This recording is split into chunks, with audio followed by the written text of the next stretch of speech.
This is our third part of our series we've done. Part 3. Yeah, so far we've talked about God and family, and we're talking about country. Today is the third installment of the series. The God, Family, Country series. All right, so, it's kind of... So we built our foundation. We built the foundation. We started building the frame of the house. We putting the roof on right now? Yeah, Is that what we're doing? The roof on. All right. To protect us from the elements. The elements. It's a good way to look at it. It is a great way. That's all we really need government for, is for protection from things that are out of our control. Yeah, exactly. Not to be an overseer. They're not intrusive in our house. Supposed to be. Protect the house. I just came up with that on the spot. I think we came up with a really good framework. Analogy of what a house should be like. Yeah, it's true. It's a good point. Well, it is about the country today. Yes, we're talking about the country. The country, and for us, the country is the United States. If you're not in the United States, well, I'm sorry. Well, I'm sorry. Exactly. I'm sorry. But thank you for continuing to watch us. And maybe you feel the same way about, we do have a lot of Canadians when it comes to like our rebel, even our God Family Australia country. And stuff too. They say, can you put that country on that hoodie? I'm like, well, that's not our country. And I don't know how many of those sales we'd make in Canada or whatever. So I don't want to do it, but thank you all for wanting to do that, because it shows it. Because there's lots of farmers and ranchers in Canada too who are going through the same stuff we're going through here. And other countries too, like we've talked about in the Netherlands. And stuff. The Deutsch farmers, the rebel farmers, man. Yeah, those were like the initial rebel farmers of this today. Yeah, going back to country. That's what started this country, was a bunch of rebel farmers. It was. The founding fathers were rebel farmers. Yeah. What you said, I think you said before, how many of the signers of the Declaration were officially farmers? This is me correcting myself now. Officially, 9 of the 51. Oh, only 9? Were that's what their title was farmers. But George Washington doesn't fall in that line. But he was a farmer. But he had farmed. He might not have been the one tilling the land. Yes. But he was the owner of the farm. But out of the 51, 36 of them were involved in agriculture some way. So. Okay. But to correct my term when I first put that, 9 were officially farmers. So. Unlike other places, we'll correct our wrong. Unlike Deadspin. Yeah. We should have just shown up. I should have just been red and black. No, red and blue, and you could have been white and red or something. I don't know. But you were mentioning the founding fathers. Yeah, the founding fathers that created this country. I told you I was listening to a book about the 1776 about the fighting that went on to create this country, and a bunch of rebel farmers and other folks, they were, especially, you talked about the signers of the Declaration. Just think about all the people that were fighting. Yeah. I guarantee most of them were probably farmers. Now you can go fact check me on that, but I'm just assuming. I mean, they fought a lot of the battles were at the farms, out in the... I was talking about that book. A lot of them would have to leave battle to go to harvest, because there was no one left at home to harvest. They were the men of the time. Yeah, the children, even some of them were like 15-year-old kids fighting. I heard there was one battle that the America lost and Britain won. They took over like a fort that we held on to, and they marched all the Americans out, and they were laughing at them because of how many young teenage boys and old 70, 80-year-old guys were fighting for America. Wow. Yeah. That's crazy. Well, that's going back to why we're doing all this, God, family, country. God has been a huge part. Faith has been a huge part of this country's founding. If you want to know the history, why was America settled by Europeans in the first place? Protestants, a lot of people seeking freedom of religion came here. Oh, in the different states were like different religious sects. So you had like the Protestants in the Northeast, and then the South, you had I can't remember. I mean, I heard that the Baptists founded Rhode Island. Yeah.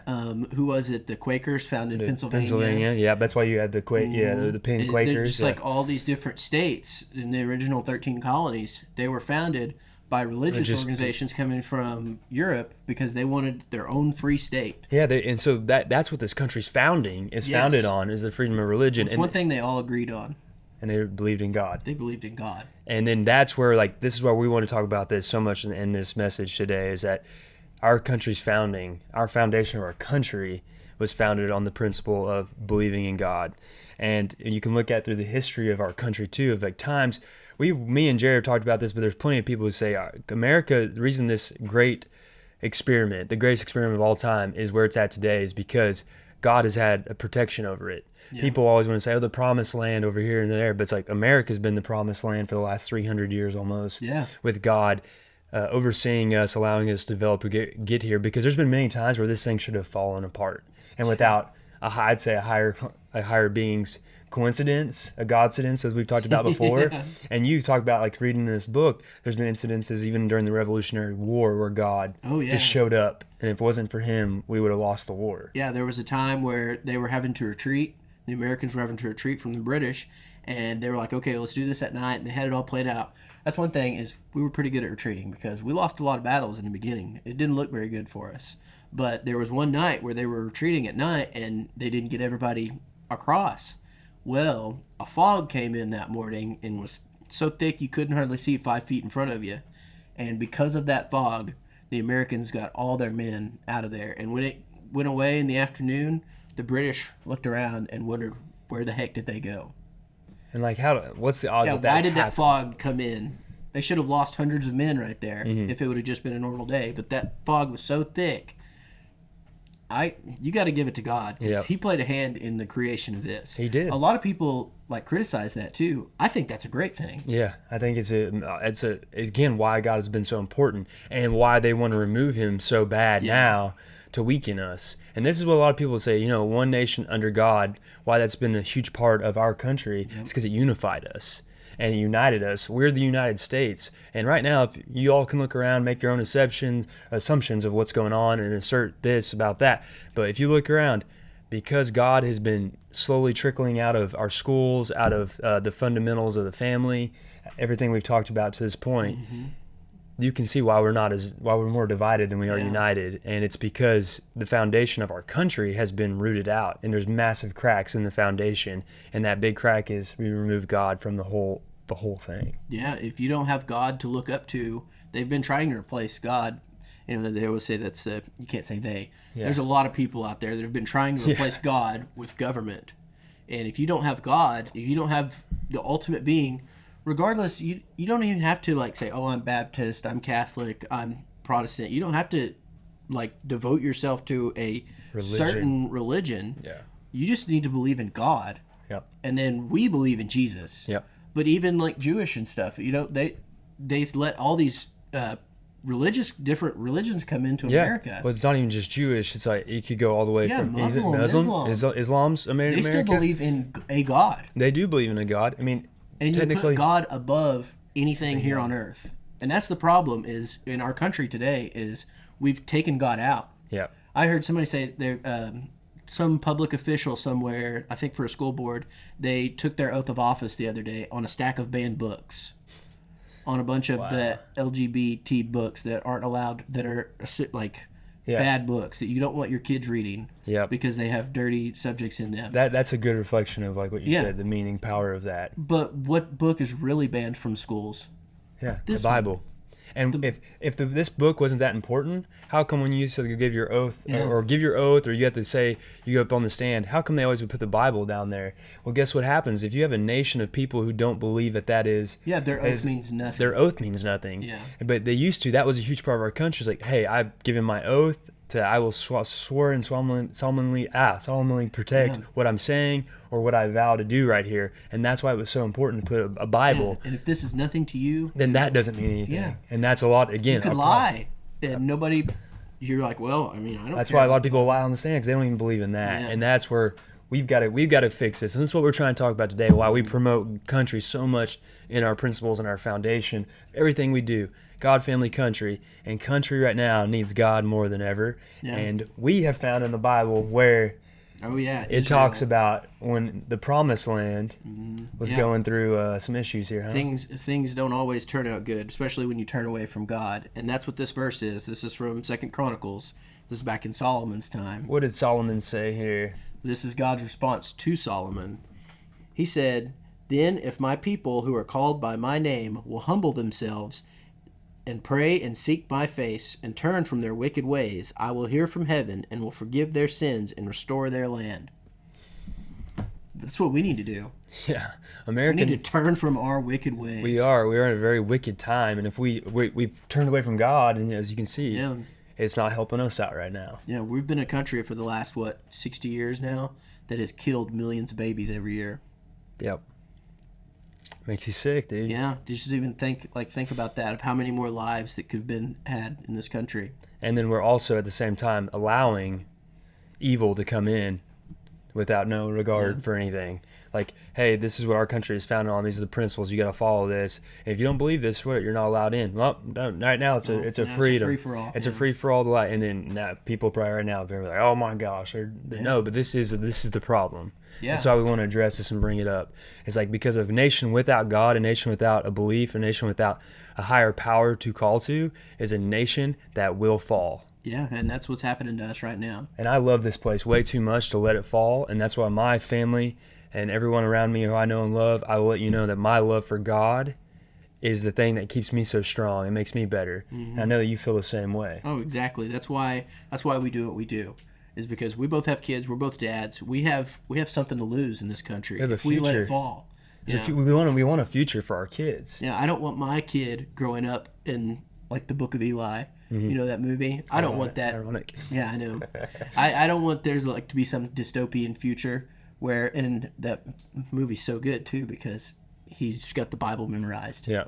And I don't think they could make a movie like that in Hollywood today. And that was only 12 or 11 years ago. Yeah, it wasn't that long ago. Great movie by Denzel Washington. Yes, great movie. If y'all ever want to check that blind. out. He's blind. Oh, spoiler. It's been out for 10 years. Now I'm sure if they haven't seen it. But for real, that like we don't want our country to turn into something like that. Well, we always quote it before, and we had a great follower message us this past week, and she had the quote from Reagan in there about, we're only one nation, one generation away from losing this whole thing. And I heard it in like 4 podcasts this week, ironically. That guy and Patrick Bet David brought it up. Yeah. Multiple people have brought it up this week. I'm like, that's why. We're one generation away from losing this whole thing if we don't instill. What else does he say in that? He says that freedom is not passed down through the bloodstream. No. It's something that's taught. Yep. We have to teach. We have to teach people our age. Yep. Because people are they're so used to giving their freedoms away. Oh, it's okay. Yeah. Oh, I need to stay in my house for 2 weeks. Okay, that's fine. Oh, I need to put a mask on. Okay, that's fine. Oh, I just you just conform to everything? I'm sorry. If you can't question things and say, hey, I don't believe that's right. Yeah. If you tell me I got to take something that could potentially harm my kids, but because you said it's gospel, well, guess what? You're not my God. And I don't have to listen to you for everything. So that's why when you hold God as the highest power. We believe in something greater than any government. Any government out there. Body of people, not elected, what, it doesn't matter. Most of the government's not even elected officials. Yeah. This is why. We won't go down that rabbit hole. But this is why this is important for us. So we have to teach our kids that you need God. You need to promote family. And you need to promote why you should be a proud patriot and where you're from, because those 3 fundamentals are going to set them up and set you up, set your life up for success. Absolutely. Yeah, God, family, country. And that's what this whole 3-part series was. We wanted to give you why we believe what we believe for the last 3 weeks, go break down each one, and then really tell you why it's so important. And if you, whether you believe it or not, you understand where we're coming from when we make our content, when we talk about God every week here in our Sunday night conversations. And you get to know us a little bit better through all this, because hopefully we can be examples just to our kids alone, but hopefully to some other people out there, and they go, wow, I never really thought about that. Maybe get somebody talking. Yep. The more people we have out there who are rebelling against the things that are getting pushed on us and are pushing for God, family, country, the better chance we have to save our country from the wicked ways that we've been going down and to turn back towards God. Amen. We got to make our way back. Yeah. Well, I hope you all appreciated this 3-part series. It was fun to do one. Oh, I know. I'm fired up. I'm not gonna lie. I just had this drink and I'm. You gotta show them. Well, also you're reminded with this Thomas Jefferson quote. When tyranny becomes law, rebellion becomes duty. It's on the back of the Rebel mug. Well, we hope you all appreciate this 3-part series, and there it is right there. And don't forget about the 3 most important things in your life right there, because that's what's important in ours, and hopefully it'll make this world a better place. Well, you guys have a great week. And God bless y'all.